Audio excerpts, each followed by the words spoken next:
Alors aujourd'hui, évoquer le maréchal Pétain, c'est immédiatement penser à la collaboration avec l'Allemagne nazie, à Hitler ou encore à la déportation des Juifs.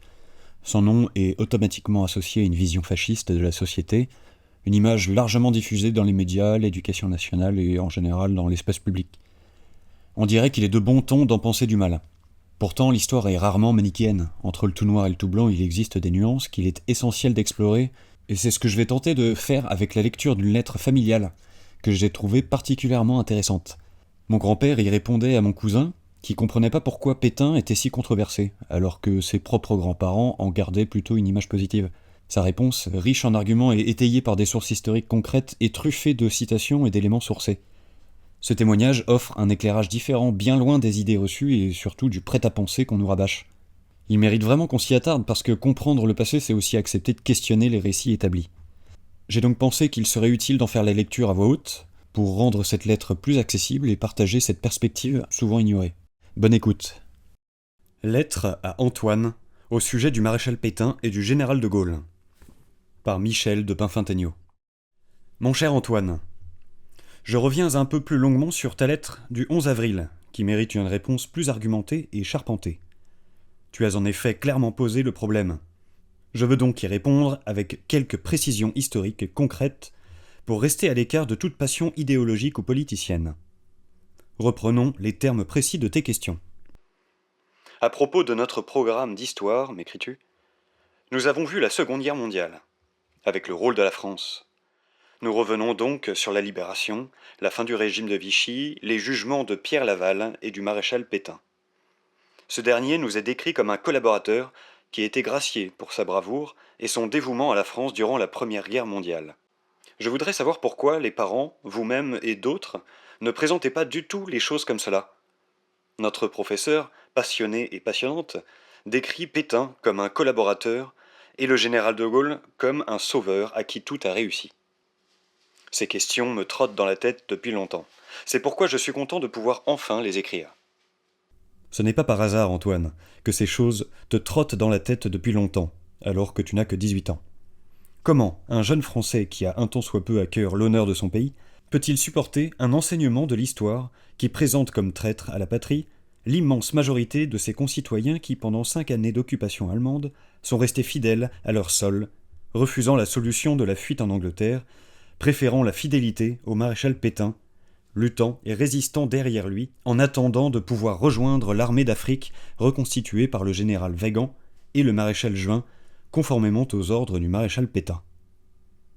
Il faudra bien qu'un jour on cesse les mensonges qui salissent la vraie mémoire nationale. Pour les Français aussi, il y a un devoir de mémoire.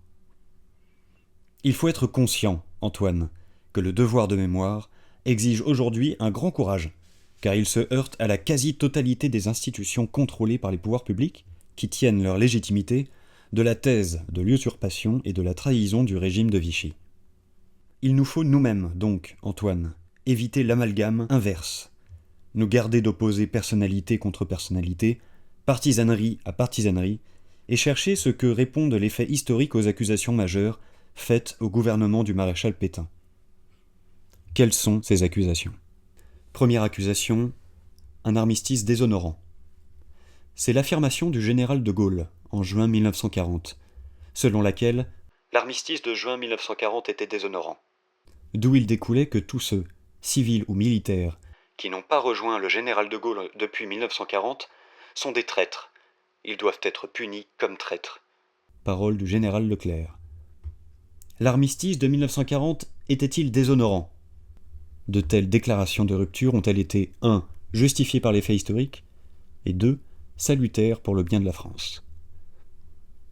Premièrement, ce jugement est-il justifié par les faits ? Non, il ne l'est pas.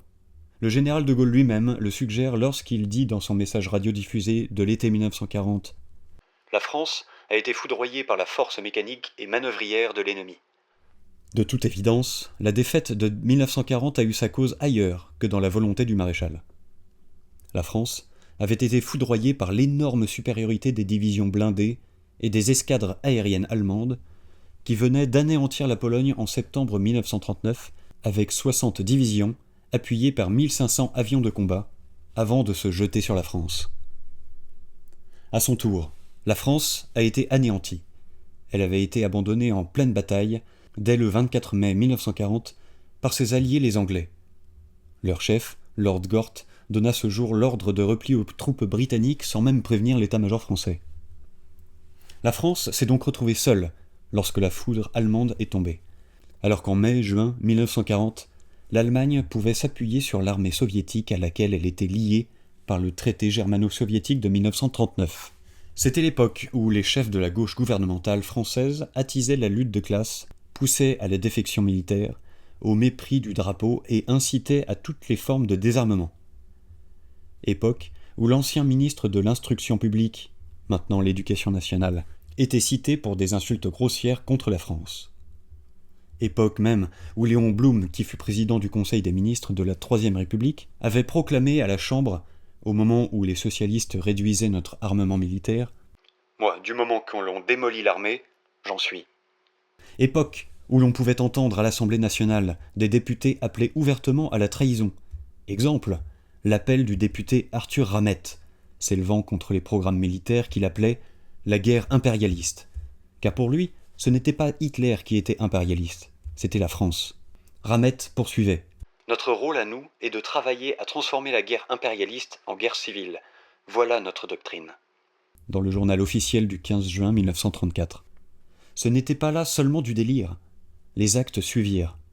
Les partis de gauche socialo-communistes accordaient leur violon sur les propagandes communistes et applaudissaient les soviets lorsqu'ils pactisaient avec Hitler et l'Allemagne nazie en 1939.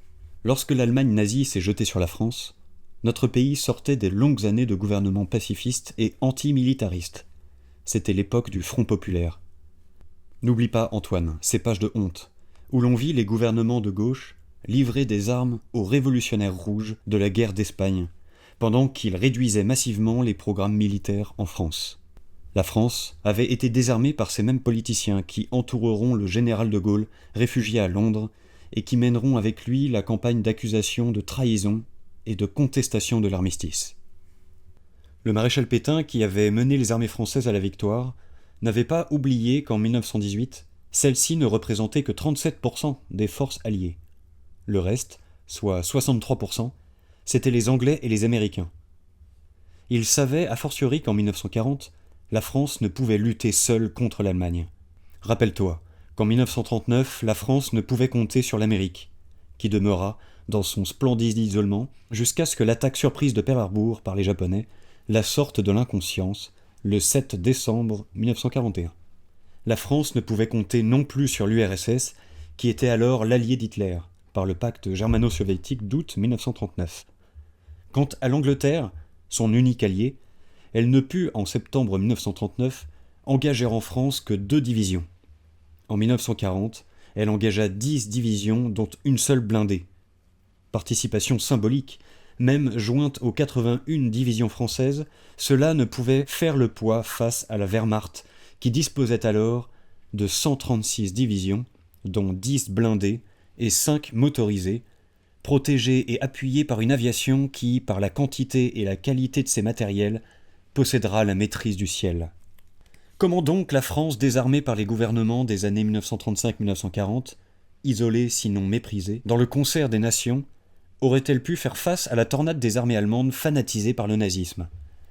Elle fut écrasée en mai-juin 1940, tellement impuissante et abandonnée de ses alliés qu'elle connut le 16 juin l'humiliante proposition du gouvernement britannique. Londres proposait à la France de se fondre en un seul État avec la Grande-Bretagne. Autrement dit, renoncer à sa souveraineté au profit de l'Angleterre et devoir poursuivre la guerre malgré l'invasion de sa partie française. Curieusement, cette proposition était téléphonée de Londres par le général de Gaulle lui-même. Au Conseil des ministres, ce fut un tollé général. « La France n'est pas un dominion ». C'est alors, dans la situation dramatique de la débâcle, que le maréchal Pétain présenta son plan aux parlementaires français, assaillis par de folles propositions de poursuivre la lutte en abandonnant le territoire national. Abandonner les Français à la férocité allemande, après les avoir trahis par l'antimilitarisme et le désarmement, telle était la proposition des naufrageurs de nos armées. Ce ne fut pas l'attitude du maréchal qui déclara hautement « Le devoir du gouvernement est, quoi qu'il arrive, de rester dans le pays. Priver la France de ses défenseurs naturels, dans une période de désarroi général, c'est la livrer à l'ennemi. C'est tuer l'âme de la France. C'est par conséquent rendre impossible sa renaissance. Je déclare, en ce qui me concerne, que, hors du gouvernement, s'il le faut, je me refuserai à quitter le sol métropolitain. Je resterai parmi le peuple français pour partager ses peines et ses misères. De quel côté, à ton avis, Antoine, était le parti de l'honneur ? Le maréchal rallia à ce choix les ministres et les parlementaires. C'est donc en toute légalité que les pleins pouvoirs lui furent conférés et que l'armistice a été décidé le 25 juin 1940. Les conditions de cet armistice imposaient à nos armées une cessation des combats et leur désarmement dans la zone occupée. Mais les conditions n'étaient pas déshonorantes. La France gardait une zone libre, et donc sa souveraineté. Contrairement à presque toutes les autres nations européennes occupées par la Wehrmacht, où Hitler imposa une administration allemande directe, gouvernée par un Gauleiter. La France gardait ses pouvoirs dans les possessions d'outre-mer. La France conservait sa flotte de guerre, alors qu'en 1918, elle avait imposé aux Allemands que leur flotte soit remise intacte aux Alliés. La flotte devait être partiellement désarmée. L'armée de l'air obtint que les avions seraient gardés, mais immobilisés. L'armée de terre, quant à elle, devait être réduite à 100 000 hommes. Les prisonniers, plus de 2 millions au moment de l'armistice, ne devaient être libérés qu'à la paix. C'était un lourd handicap pour la France. Le maréchal ne cessa de négocier des retours partiels. 15 jours après avoir imposé leurs conditions, les Allemands regrettèrent de ne pas avoir vu assez grand. Ils demandèrent au maréchal des bases en Afrique, mais trop tard. Jamais le gouvernement français ne toléra la moindre concession sur ce point. L'armistice a-t-il été utile à la France ? Reste à savoir si cet armistice fut un bien pour la France, ou si ce sont, au contraire, les actes de sécession de De Gaulle qui furent réellement bons pour la France. Il faut ici interroger ceux qui ont compétence pour donner une réponse valable, et notamment les experts militaires et politiques allemands eux-mêmes. Voici quelques réponses parmi tant d'autres. Le maréchal Göring. L'armistice fut la plus grosse faute du Führer. Rente Fink. Le Führer, le plus grand des hommes vivants, a commis en juin 40 une faute inconcevable en concluant un armistice avec la France, au lieu d'occuper immédiatement tout le territoire français et, après avoir traversé l'Espagne, l'Afrique du Nord. Rente Fink était ministre plénipotentiaire allemand à Vichy. Il fit cette déclaration à Walter Stucky, ambassadeur suisse à Vichy. Le maréchal Keitel. L'histoire eût été différente si nous avions pris Gibraltar et si le Führer n'avait pas laissé à la France sa marine, ses troupes coloniales et son empire. Ernst Jünger. La poursuite de la guerre eût entraîné l'occupation de la France entière et de l'Afrique du Nord. Quelques autres jugements provenant d'autres témoins exceptionnels. Winston Churchill. En juin 1940, après la bataille du Nord, l'Angleterre n'avait plus d'armes. Nous n'avions pas vu la question des chars et celle de l'aviation sur un plan suffisant. L'armistice nous a, en somme, rendu service. Hitler a commis une faute en l'accordant. Il aurait dû aller en Afrique du Nord, s'en emparer pour poursuivre sur l'Égypte. Nous aurions eu alors une tâche bien difficile. Charles Barraïs. Toute l'Alsace a estimé que l'armistice était dû uniquement au maréchal Pétain et à la mise en valeur de son passé de glorieux soldat. Il a évité à la France de devenir un immense camp de concentration et de connaître les déportations en masse. De Gaulle lui-même déclara le 15 mai 1945 devant l'Assemblée consultative. Qu'on imagine ce qu'eût été le développement du conflit si la force allemande avait pu disposer des possessions françaises d'Afrique. Au contraire, quelle fut l'importance de notre Afrique du Nord comme base de départ pour la libération de l'Europe. Conclusion pratique sur l'armistice exprimée par le général Le Groignac. Grâce à l'armistice, l'élan des 140 divisions allemandes a été arrêté sur les positions déjà conquises, interdisant à l'ennemi l'accès au littoral méditerranéen. Tous les territoires de l'Empire, notamment l'Afrique du Nord, sont libres. Fin 1941, lorsque le général Weygand sera relevé de son commandement en Afrique sur la demande insistante du Reich, qui connaît ses sentiments pro-alliés, l'armée d'armistice dispose en Afrique du Nord de 100 000 hommes, dont 4 200 officiers, et en Afrique occidentale française de 56 000 hommes, dont 1100 officiers. L'aviation comptera en Afrique 8 groupes de chasse, 5 groupes de reconnaissance, 13 de bombardement, 2 de transport. Au total, 28 groupes mettant en ligne 400 avions. À ces moyens, il convient d'ajouter 100 000 hommes en métropole, dont une partie ralliera la résistance après les événements de novembre 1942. La marine, pour sa part, conserve ses navires, qui, pour raisons d'état évidentes, n'ont pas rallié les ports britanniques, mais sont et resteront hors de portée des forces germano-italiennes.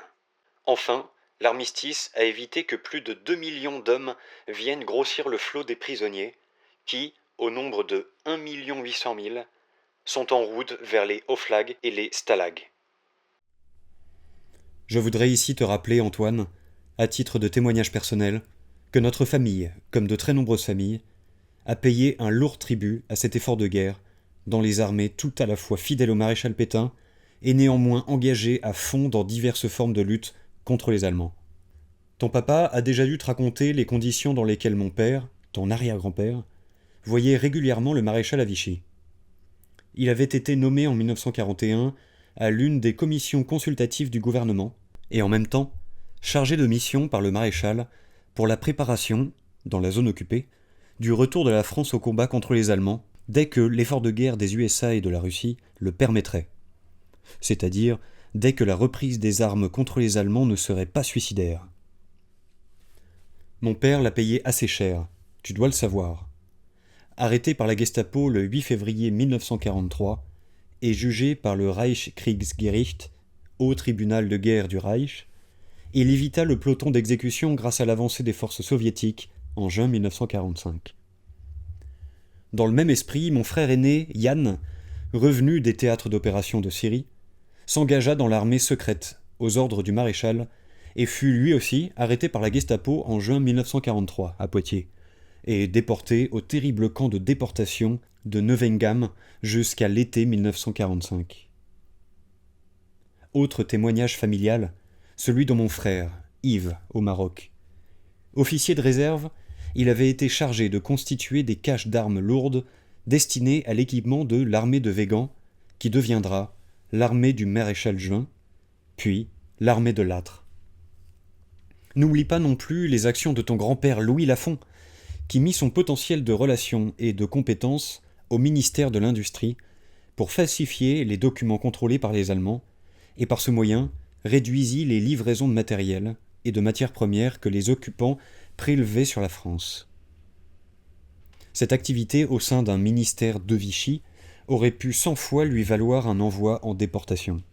Ces exemples, Antoine, te montreront qu'il était fréquent dans les familles françaises dignes de ce nom d'être simultanément fidèles au maréchal et engagées dans des activités de résistance aux Allemands. Elles faisaient leur devoir, tout simplement, sans le tapage médiatique qui a pu faire croire qu'il n'y eut alors en France d'authentiques résistants que dans les réseaux gaullistes, communistes ou politiciens. Ces exemples te montreront surtout que nombreux sont les Français qui supportent mal, aujourd'hui, la formidable orchestration du mensonge qui continue de salir l'histoire de France à propos de son gouvernement sous l'occupation allemande. Mais revenons au fil de notre sujet, car il faut maintenant répondre à la question suivante. En quoi la stratégie militaire et politique du maréchal a-t-elle en somme rendu service aux Alliés, selon le mot de Winston Churchill ? C'est très simple. Dès le 16 juin 1940, le maréchal a son plan. Comme en 1918, il a confiance dans la victoire finale, mais il sait qu'il faut savoir attendre, sans rien casser, que les Alliés se décident à organiser leurs armées. Il affirme, le 16 juin 1940, « Les Américains gagneront, comme en 1918. » Il faut, du côté français, miser sur les atouts majeurs qu'il a obtenus dans la convention d'armistice, et que les Allemands ont bien regretté, tu l'as vu plus haut, à savoir sauvegarder la souveraineté de la France dans la zone libre, ce que les autres pays envahis n'avaient pu obtenir, ni la Hollande, ni la Belgique, ni les pays balkaniques, où Hitler avait imposé des Gauleiter, c'est-à-dire des gouverneurs nazis qui se substituaient aux gouvernements nationaux et qui déportèrent en masse la jeunesse de ces pays. Il fallait également tout faire pour dissuader les Allemands de s'emparer de Gibraltar, de faire de la Méditerranée une mer allemande et de s'emparer des ports de guerre du Midi, d'Afrique et d'Aouef, Dakar. C'est là que la victoire devait se jouer. Le maréchal savait bien que tôt ou tard, Hitler découvrirait son erreur stratégique lorsqu'il accepta les conditions d'armistice du maréchal Pétain. Tôt ou tard, il ferait tout pour s'emparer de la Méditerranée et de l'Afrique. Les relations personnelles du maréchal avec l'ambassadeur de Grande-Bretagne en Espagne, Sir Emmanuel Howard, l'avaient confirmé dans cette conviction qui écrira « Hitler se rendait compte que, pour mener à bien son offensive mondiale, il fallait posséder les bases françaises d'Afrique. Il avait raison. Mais là où il commit une faute, c'est de s'imaginer qu'il pouvait obtenir à la fois la flotte et les bases par voie de négociation avec Vichy.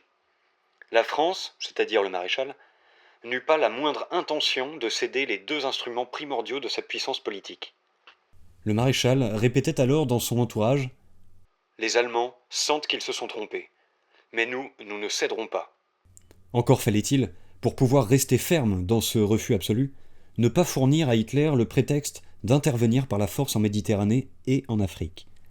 Il fallait rassurer Hitler et lui donner des preuves tangibles que la France respecterait elle-même les clauses de l'armistice et saurait éventuellement s'opposer par la force à une intervention des Anglais en Afrique du Nord ou en Afrique noire. C'est ce qui t'explique, Antoine, l'attitude du maréchal lors des attaques anglaises frappant la France dans le dos à Mer el-Kébir le 3 juillet 1940, à Dakar le 31 août suivant, puis au Gabon, à Djibouti, en Syrie et à Madagascar dans les mois suivants.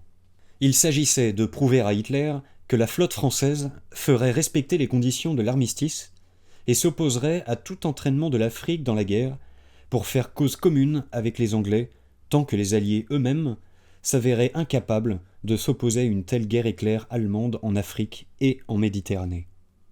Mais De Gaulle avait décidé de faire sécession et de se retourner en toute chose contre le gouvernement français. Son souci immédiat en juillet-août 1940 fut de provoquer une rupture violente avec le maréchal. Il lui fallait, dira-t-il au général Catroux, des territoires, des ressources, des combattants, des positions stratégiques.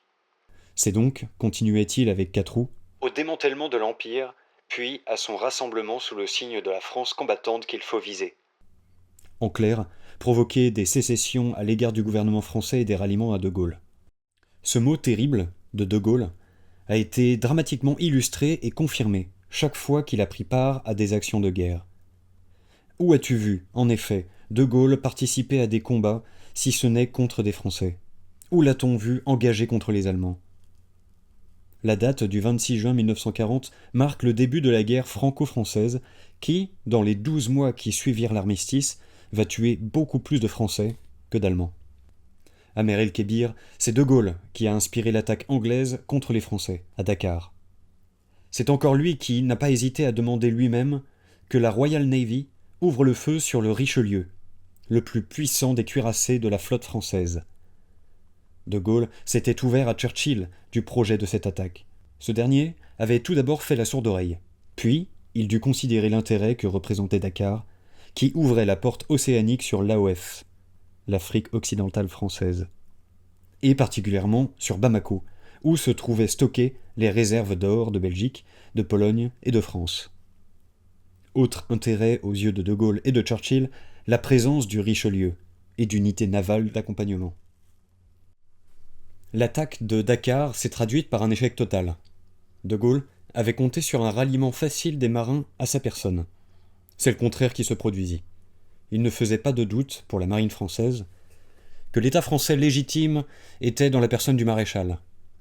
Mais il restera dans nos annales historiques qu'à Dakar, De Gaulle a commencé à mettre à exécution son plan de démantèlement de l'Empire, exprimé à Londres dès juin 1940, et précisé, également à Londres, dans un entretien avec l'amiral Muselier, lui déclarant que, dans le cas où la marine à Dakar résisterait, « Dans ce cas, je céderai la main aux Anglais. » C'est tout de même lui, De Gaulle, qui a demandé à la Royal Navy d'ouvrir le feu sur le Richelieu, dans un message adressé à l'amiral Cunningham.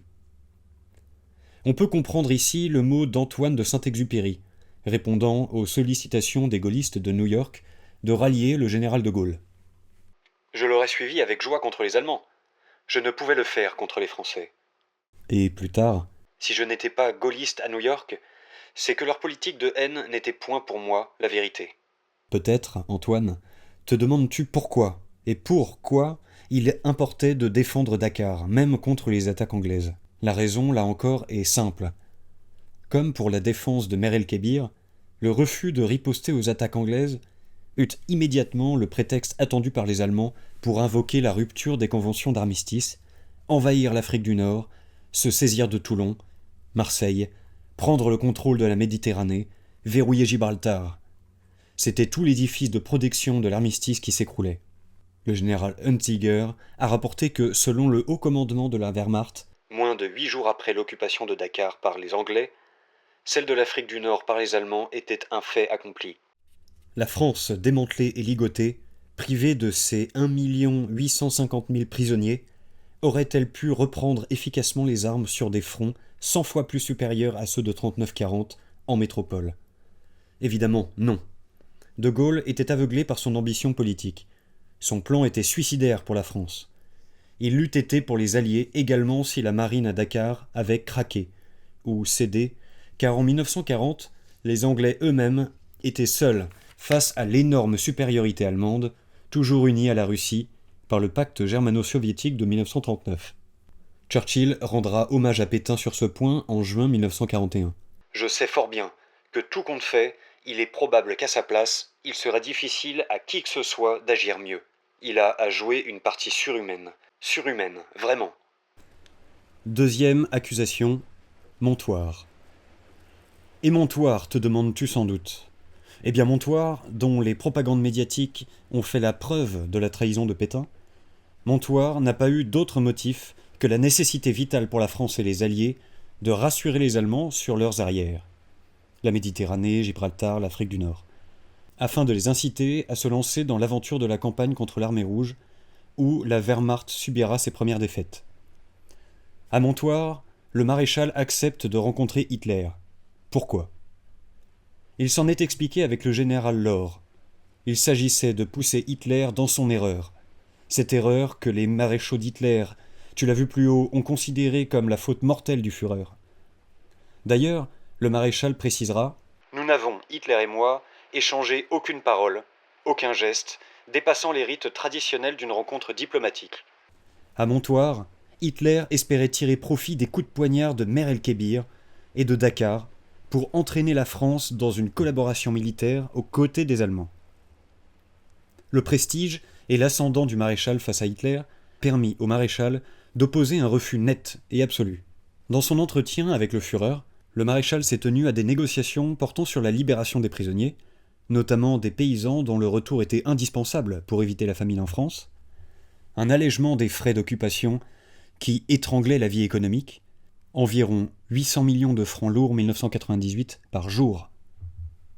Note du narrateur, cela équivaut à peu près à 122 millions d'euros par jour. Mais qui sait, aujourd'hui, qui raconte honnêtement aux jeunes Français dans les cours d'histoire que le même jour, le 24 octobre 1940, où le maréchal était à Montoire, il y eut une rencontre secrète avec Churchill à Londres, ordonnée par lui, le chef de l'État, et confiée à Louis Rougier. Cette rencontre, ordonnée par le maréchal, avait pour but de préparer les entretiens Halifax-Chevalier en vue d'un traité France-Grande-Bretagne. Ce traité secret, dont la négociation a commencé le même jour que Montoire, dira le maréchal lors de son procès, ce rapprochement de l'Angleterre donne à Montoire son véritable caractère, a inspiré ma politique, même lorsque les Anglais s'en écartaient. Ce jour mémorable, le 24 octobre 1940, où simultanément Montoire et la mission Rougier-Churchill se déroulaient, fut suivi 6 jours plus tard, le 30 octobre, par une déclaration faite par le maréchal aux Britanniques. Qu'en aucun cas, il n'autorisera un acte d'hostilité contre l'Angleterre et que la collaboration annoncée avec l'Allemagne ne prendra jamais la forme d'une action militaire. D'ailleurs, regarde de près, Antoine, ce que furent les actes du maréchal durant ces années. Il faut observer en particulier l'action des services spéciaux du gouvernement contre l'espionnage germano-italien. Du 1er juillet 1941 au 1er novembre 1942, les tribunaux militaires de la zone libre et de l'Afrique du Nord ont prononcé 42 condamnations à mort pour espionnage et trahison au profit de l'Allemagne nazie. À l'inverse, aucune condamnation n'a jamais concerné les nombreux espions alliés qui opéraient avec les services français. Au total, il y eut 3074 espions au service de l'Allemagne arrêtés par les services français fidèles au maréchal entre 40 et 42. Le témoignage de William Bullitt, ambassadeur des États-Unis, le 5 juillet 1940, dans un message à son gouvernement. Pétain reconnaît que seule une défaite d'Hitler peut rendre son indépendance à la France. Il désire sincèrement, de ce fait, une victoire anglaise. Le 11 juillet, le maréchal déclarera, dans une longue lettre adressée à Roosevelt, que sa stratégie restera inébranlable. Je ne laisserai pas commettre l'irréparable entre l'Angleterre et moi. Je garderai l'amitié des États-Unis. La nomination par le maréchal du général Weygand au poste de délégué général du gouvernement en Afrique française, afin de garantir la sécurité des territoires les plus menacés. Le Maroc, la Tunisie, le Sénégal. Le 20 septembre 40, le maréchal confiera à Louis Rougier. J'envoie le général Weygand en Afrique du Nord. Sa mission sera de sauvegarder l'Afrique du Nord et de former une armée capable de la défendre. Un jour, cette armée nous servira, mais il est encore beaucoup trop tôt. Tout le monde connaissait alors les sentiments profonds anti-allemands de Weygand. Les nombreux témoignages des représentants officiels des États-Unis auprès du maréchal. L'amiral Leahy, ambassadeur des États-Unis, le chargé d'affaires du Canada, Pierre Dupuis, etc. Le sabordage de la flotte le 27 novembre 1942 à Toulon, qui fut une des meilleures preuves de refus de toute collaboration d'ordre militaire avec l'Allemagne. L'aveu du général de Gaulle lui-même 15 ans plus tard. Dans ses mémoires, il dit que contrairement à ce que les agences anglaises et américaines avaient donné à croire, les termes de l'armistice ne comportaient aucune mainmise directe des Allemands sur la flotte française. Puis, toujours dans ses mémoires, ce tardif mais précieux hommage à la stratégie adoptée par le maréchal. Dans les vastes étendues de l'Afrique, la France pouvait en effet se refaire une armée et une souveraineté, en attendant que l'entrée en ligne de nouveaux alliés à côté des anciens renversât la balance des forces. Troisième accusation, la question juive. Autre question qui se pose au sujet du gouvernement du maréchal Pétain, la question juive. Voici ce que disent nos manuels scolaires. Vichy est en fait un régime d'exclusion qui épure la communauté nationale des mauvais Français et met en pratique, dès octobre 1940, un antisémitisme d'État officiel. Le statut des Juifs à caractère racial exclut les Juifs français ou étrangers de nombreuses professions. Pouvoir est donné au préfet d'interner les Juifs étrangers dans des camps spéciaux. La politique de collaboration avec l'Allemagne amène ensuite le régime de Vichy à mettre son zèle purificateur au service des nazis. Ce texte est tiré du manuel d'histoire édité par Belin en 2002 et donné aux élèves de terminale LESCS. Comme la plupart des autres manuels imposés dans les écoles, il donne la version officielle de la complicité de la France légale en 1940-1945 avec le nazisme. Il s'agit en fait ici d'une monstrueuse calomnie. C'est le commandement allemand qui a imposé le port de l'étoile jaune sur les vêtements portés en public par tout juif dès l'âge de 6 ans. 8e ordonnance allemande du 29 mai 1942, signée par le commandant militaire, en vertu des pleins pouvoirs conférés par le Führer. Deuxièmement, la réplique du maréchal Pétain fut immédiate. Il interdisait le port de l'étoile jaune en zone libre, ainsi qu'en Afrique du Nord. Le maréchal fit alors une déclaration au grand rabbin Isaïe Schwartz pour le rassurer. Tant que je serai vivant, je n'accepterai jamais que cette ignominie qu'est l'étoile jaune soit appliquée. Antoine, ici, on n'a pas le droit de rester impassible, car la calomnie déshonore la France tout entière. Ce n'est pas parce que Jacques Chirac a accusé la France de complicité avec le plan nazi pour l'assassinat des Juifs que la vérité historique peut à ce point être impunément bafouée. Écoutons plutôt le témoignage moins suspect de partisanerie de grands juifs dont l'honneur et l'attachement à la France ne peuvent être suspectés, soit d'abord l'historien Raymond Aron, qui, à Londres, se trouvait au centre des informations mondiales. Voici ce qu'il écrivait dans ses mémoires. Le génocide, qu'en savions-nous à Londres? Les journaux anglais l'ont-ils évoqué? Ma perception était à peu près la suivante. Les camps de concentration étaient cruels, la mortalité y était forte, mais les chambres à gaz, l'assassinat industriel d'êtres humains, non, je l'avoue, Je ne l'ai pas imaginé. Et parce que je ne pouvais pas les imaginer, je ne les ai pas sus. Autre témoignage difficile à contester, vu la qualité de son auteur, l'historienne juive Annie Kriegel.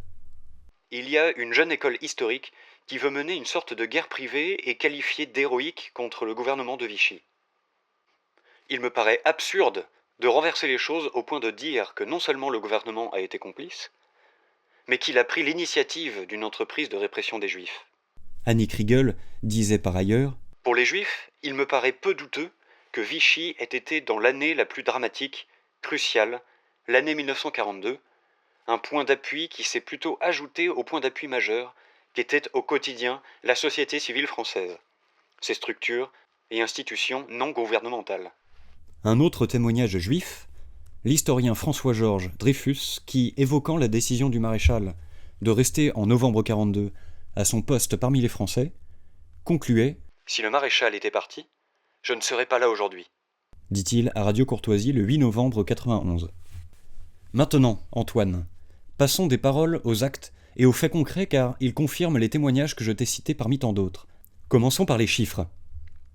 L'historien juif Paul Hilberg estime que les collectivités juives d'Allemagne, d'Autriche, de Belgique, de Grèce, du Luxembourg, des Pays-Bas, de Pologne et de Yougoslavie connurent un taux de déportation et d'extermination de 93,8%. C'est un taux effroyable. Il montre la haine satanique de l'hitlérisme à l'égard des Juifs.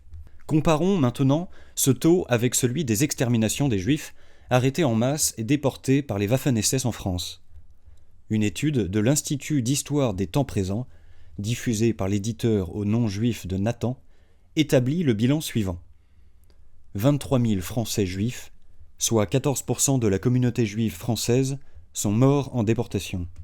50 000 juifs étrangers ou apatrides résidant en France, soit 30,6%, sont morts en déportation.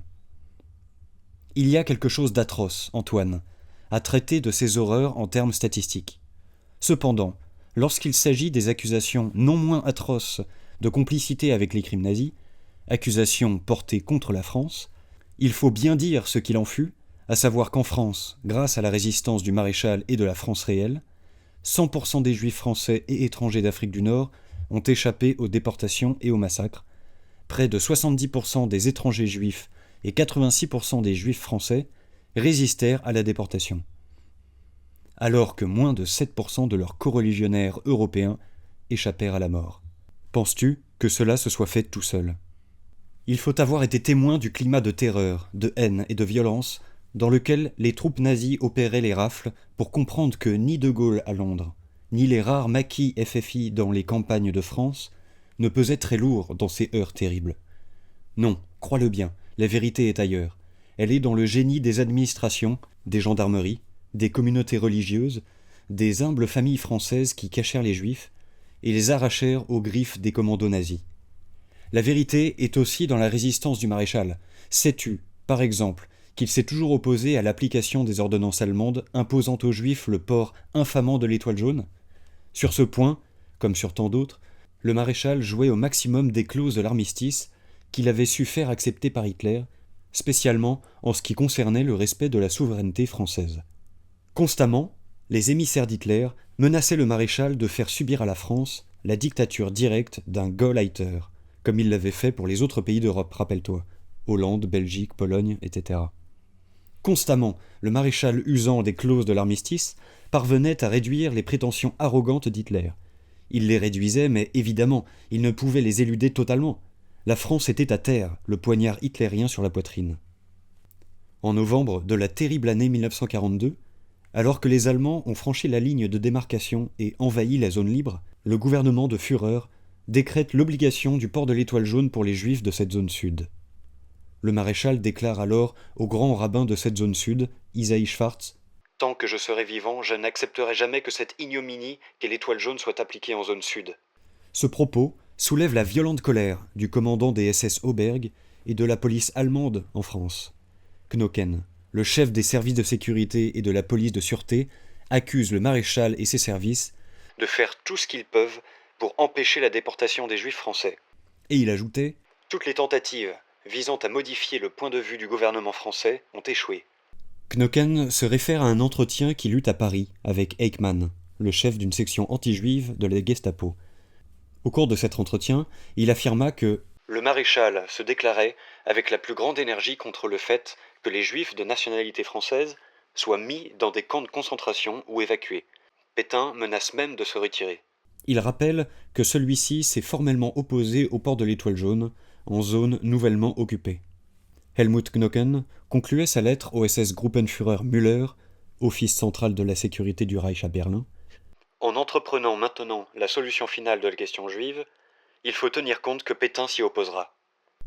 15 ans plus tard, Charles de Gaulle parlera dans ses mémoires des honteuses horreurs de la persécution juive, dans un contexte qui laisse entendre que Vichy a été co-auteur de ces actes de barbarie. On voudrait lui poser 3 questions à ce sujet. Première question. Comment se fait-il qu'il n'ait jamais dénoncé ces actes sur les antennes de la BBC ? C'est qu'à Londres, il en ignorait tout. Deuxième question. Quelle ampleur aurait pris cette volonté satanique de destruction si le territoire français avait été abandonné à un Gauleiter allemand ? Troisième question. Qu'a fait le général de Gaulle pratiquement ? Qu'ont fait ses compagnons de la France libre pour s'opposer à la fureur allemande déchaînée contre les Juifs ? Voilà, mon cher Antoine, quelques points essentiels de ce qu'il faut savoir sur cette époque à la fois héroïque et tourmentée de notre histoire. Il y aurait beaucoup d'autres points à aborder. J'ai voulu aller à l'essentiel. Mais note les questions qui pour toi restent troubles et te trottent encore dans la tête. Tu sais avec quelle affection je les reprendrai avec toi. C'est un devoir majeur pour tes aînés de témoigner de la vérité historique et de laver la France des mensonges qui la salissent. Je t'embrasse très fort, ton grand-père qui t'aime beaucoup. Post-scriptum. Finalement, Antoine, c'est le fond du problème que les jeunes générations doivent aujourd'hui considérer. Le fond du problème, c'est l'incompatibilité totale de l'esprit chrétien que le maréchal voulait restaurer dans nos institutions vis-à-vis du vieux monde politicien qui restait attaché au principe du laïcisme invétéré, hérité de la Révolution française. C'est sur les réformes familiales, sociales et scolaires du maréchal qu'on a vu, à la Libération, la quasi-unanimité des médias, des partis politiques et des syndicats s'élever contre lui. C'était l'esprit maçonnique et socialo-marxiste qui se mobilisait contre le péril d'une renaissance de l'esprit chrétien dans nos institutions. Durant toute la durée de la guerre et du gouvernement du maréchal, personne ne s'est opposé au train de réforme qui assainissait notre pays. À la Libération, la France a été secouée par un déferlement de haine contre tous ceux qui s'étaient engagés sur la voie des réformes sociales et morales entreprises par le maréchal. La répression fut alors sanglante. Le ministre de l'Intérieur de cette époque, Adrien Tixier lui-même, a déclaré en février 1945 au colonel Passy, chef de la DGER, la Direction générale des études et recherches, qu'il y avait eu 105 000 exécutions sommaires entre juin 1944 et février 1945. Pierre-Henri Teitgen, ministre de la Justice et garde des Sceaux, donnait lui-même à la tribune de l'Assemblée nationale le bilan de 150 000 condamnations prononcées jusqu'en 1946 par les cours de justice et les chambres civiques. Voici un extrait de son discours. On sourit de ces chiffres en disant qu'après tout 150 000 condamnations, ou à peu près, c'est bien peu. Je voudrais, pour permettre à l'Assemblée de mesurer l'énormité de la tâche, comparer ces résultats à ceux d'une autre épuration qu'a faite la France au temps de la Grande Révolution, à une époque où la République bénéficiait des gardes des sceaux qui étaient de vrais patriotes et des hommes énergiques dont l'histoire célèbre à la fois l'audace et le courage. Vous pensez sans doute que par rapport à Robespierre, Danton et d'autres, le garde des sceaux qui est devant vous est un enfant. Eh bien, ce sont eux, messieurs, qui sont des enfants si l'on en juge par les chiffres. Et de fait, on retrouve dans le Quid 2003 à la rubrique Épuration une estimation du nombre de victimes de cette période. Bilan global. Personnes touchées par des mesures d'épuration. 1 500 000 à 2 millions. 990 000 arrêtés, ne serait-ce que quelques jours ou semaines. 150 000 selon Pierre-Henri Teitgen. Et des centaines de milliers de victimes de sanctions professionnelles ouvertes, limogeage, ou déguisées, retraite anticipée, retard dans l'avancement. Emprisonnés, 1944, 250 000. 1945, 60 000. 1947, 20 000. Exécutés, 105 000, de juin 44 à février 45, selon Adrien Tixier, socialiste, ministre de l'Intérieur. 50 000 dans le Midi, de Nice à Toulouse, selon la sécurité militaire américaine. Ces chiffres sont révélateurs de l'ampleur du règlement de compte idéologique entrepris par les gouvernements des années 1944 et suivantes. Il est évident, depuis la Libération, l'ensemble des médias et la plus grande partie de l'éducation nationale ont voulu faire croire que la majorité des cadres du pays avaient trahi et mérité la mort afin d'éliminer définitivement toute trace de réforme morale et sociale entreprise par le maréchal. Tes cours d'histoire t'ont-ils parlé, par exemple, des ordonnances du maréchal concernant les pouvoirs des familles, les écoles libres, les droits des congrégations religieuses, les comités d'entreprise, les services sociaux du travail, la médecine du travail, la protection médicale du travail, etc. Le maréchal affirmait la nécessité d'une révolution nationale. Il donnait au mot « révolution » le sens d'une rénovation, d'un changement radical d'état d'esprit entraînant une restauration des mœurs et des institutions. La Troisième République avait façonné notre vie sociale et culturelle sur les idées de la Révolution française. Le laïcisme avait été inculqué dès l'école et institué comme une quasi-religion d'État. Une religion à l'envers, évidemment. Il était interdit d'envisager la réforme de la famille, de l'école, des lois, des arts, de la vie culturelle en référence à Dieu. Le laïcisme, c'est la prétention d'organiser la société sans Dieu. Dis-toi bien, Antoine, que les fameuses traditions républicaines, dont on nous rebat aujourd'hui les oreilles dans les discours politiques, ce n'est pas autre chose que ces professions de foi antireligieuses. Peut-être te demandes-tu, Antoine, ce que fut pratiquement ce laïcisme politique. Pour être bref, je te répondrai en te donnant quelques citations. Mon but est d'organiser l'humanité sans Dieu, avait lancé un ancien ministre de l'Éducation nationale, Jules Ferry, promoteur du laïcisme en France. Et le fait est que l'athéisme d'État a toujours été, de la Troisième à la Cinquième République, le principe fondateur de notre droit public et de nos institutions. Clémenceau l'avait affirmé avec force. Rien ne se fera dans ce pays tant que l'on n'aura pas changé l'état d'esprit qui a introduit l'autorité catholique. Tels furent l'esprit et les buts du laïcisme en France. Par la suite, les programmes scolaires, les textes de loi, les réformes institutionnelles inspirées par les instances et les partis maçonniques et marxistes s'acharnèrent à détruire les fondements chrétiens du pays. Les lois antifamiliales, réduction des libertés chrétiennes dans les écoles, etc. Le maréchal n'hésita pas à faire appel au sursaut national.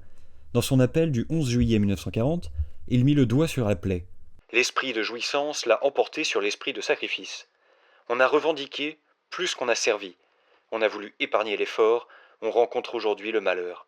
Voici des extraits de ces messages qui suscitèrent aussitôt le retour de l'espérance civique et morale. La raison première de notre déclin est l'abandon de toute vie spirituelle dans le cadre de la nation. La préface, nécessaire à toute reconstruction, est d'éliminer l'individualisme destructeur de la famille. Le droit des familles est antérieur et supérieur à celui de l'État comme à celui des individus. Mères de famille, vous êtes avant l'État les dispensatrices de l'éducation, les inspiratrices de notre civilisation chrétienne. Il fallait commencer par la reconstruction par la famille. Le maréchal rappelait cette maxime de Rivarol. Lorsque l'État ruine la famille se venge en entraînant dans sa ruine celle de l'État.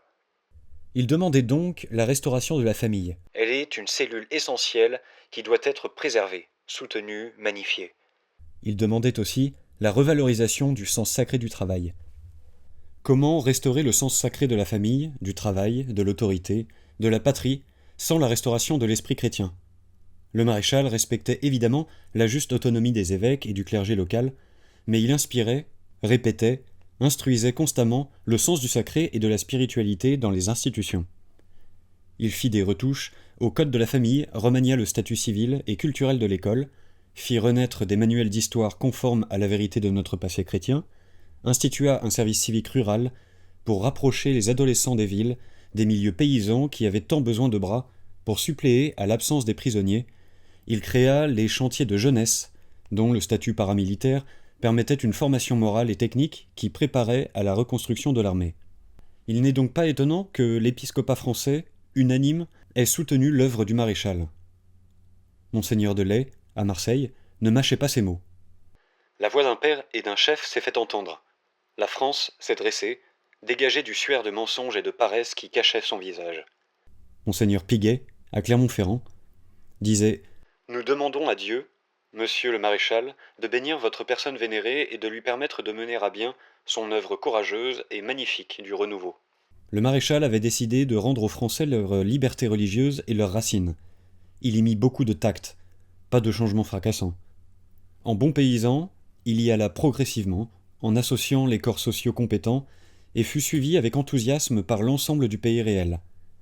Même les manuels scolaires actuels les plus haineux, comme le manuel des terminales publié par Belin en 2002, le reconnaissent. Pétain bénéficie d'une immense popularité. En 1940, les Français sont très largement maréchalistes. Annexe.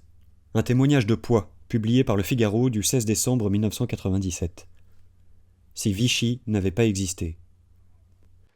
En ma qualité de résistant et de déporté, c'est pour moi un devoir de mémoire à l'égard de mes camarades disparus que de rappeler certaines vérités. Par Albert Chambon. Albert Chambon, ancien délégué national du Centre national de la Résistance, ancien 81 490 à Buchenwald, grand officier de la Légion d'honneur, médaille de la Résistance, croix de guerre avec 2 citations à l'ordre de l'armée. Depuis le début du procès Papon, nombre de Français qui ont vécu les années cruelles de l'occupation, et en particulier ceux qui étaient dans la Résistance, ont eu la pénible impression que, sur n'importe quel sujet concernant l'occupation, la Résistance ou la déportation, n'importe qui pouvait désormais dire n'importe quoi et avoir la satisfaction de voir reproduite par les médias leurs déclarations, si contraires cependant à la stricte vérité qu'elles atteignent parfois le grotesque. Ancien résistant de 1940 à 1944, et en cette qualité ancien déporté à Buchenwald, ancien délégué du CNR, c'est pour moi un devoir de mémoire à l'égard de mes camarades disparus de rappeler aujourd'hui quelques évidences. Premièrement, si le gouvernement de Vichy n'avait pas existé, jamais la résistance n'aurait eu l'ampleur qu'elle a prise dans ce que l'on appelait la zone non occupée. Dans la zone occupée par les Allemands, et à plus forte raison la zone interdite, l'activité intense de la Gestapo n'a jamais permis à la résistance de s'y développer comme dans la zone sud. La capitale de la résistance n'a jamais été Paris, mais Lyon. Sur les 500 réseaux de renseignement ou mouvements de résistance ayant fonctionné durant l'occupation, 2 seulement importants furent créés dans la zone nord, Libération et l'OCM, l'organisation civile et militaire. Deuxièmement, si le gouvernement de Vichy n'avait pas existé, la France n'aurait pas pu échapper à l'âme-gotte qu'entendaient nous imposer les États-Unis, c'est-à-dire être considérés comme un pays ennemi et donc être administrés par des fonctionnaires américains. Mais lors du débarquement, les Américains constatèrent, avec une certaine surprise, que les autorités françaises avaient déjà pu mettre en place une sorte de shadow administration, c'est-à-dire une administration qui ne paraissait collaborer que pour pouvoir mieux saboter les initiatives allemandes. Ces fonctionnaires étaient regroupés au sein du NAP, noyautage des administrations publiques, et Super NAP, noyautage des hautes administrations. Le chef du Super NAP s'appelait Maurice Nègre. Il fut, à un moment donné, mon chef de réseau.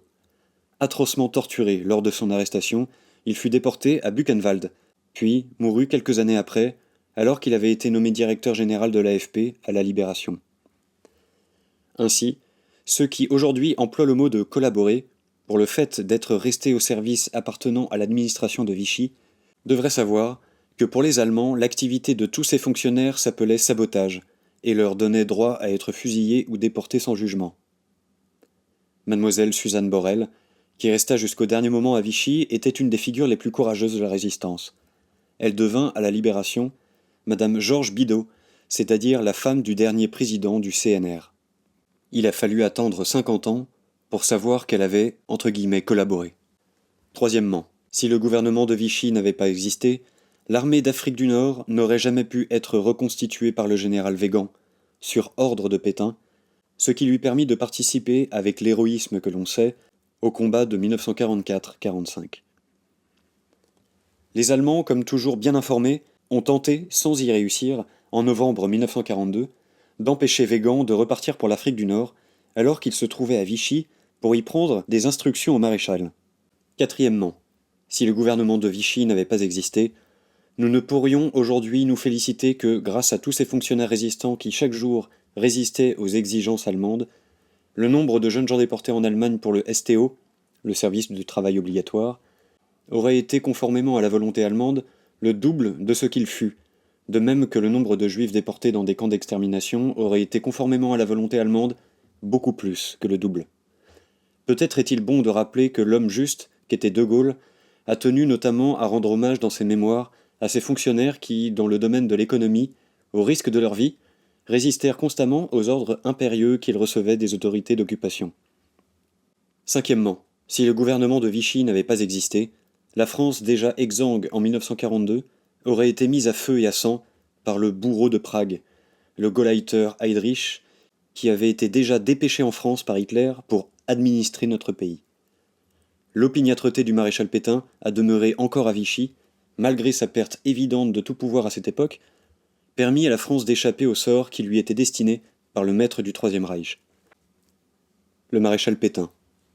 Nombre de jeunes peuvent se demander aujourd'hui pourquoi le maréchal Pétain, qui manifestement n'avait plus de pouvoir après l'invasion par les Allemands de la zone non occupée, était resté à Vichy, alors que le général Weygand et la plupart de ses proches l'incitaient à prendre l'avion pour l'Afrique. On trouve la raison de son attitude dans son comportement durant la Grande Guerre.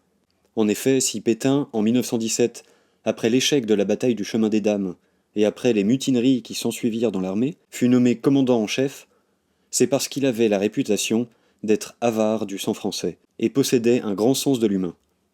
C'est au demeurant la raison pour laquelle il fut le seul grand chef militaire véritablement aimé par la troupe. En vérité, ce qu'on peut entendre ou lire depuis le début du procès de Papon, sur la douloureuse épreuve supportée avec dignité et souvent héroïsme par les Français, me remet en mémoire ce que le général de Gaulle, en pensant à tous nos camarades disparus pour la défense de notre pays et pour la liberté, écrivait il y a quelques années « Maintenant que la bassesse déferle, eux regardent le ciel sans pâlir et la terre sans rougir. »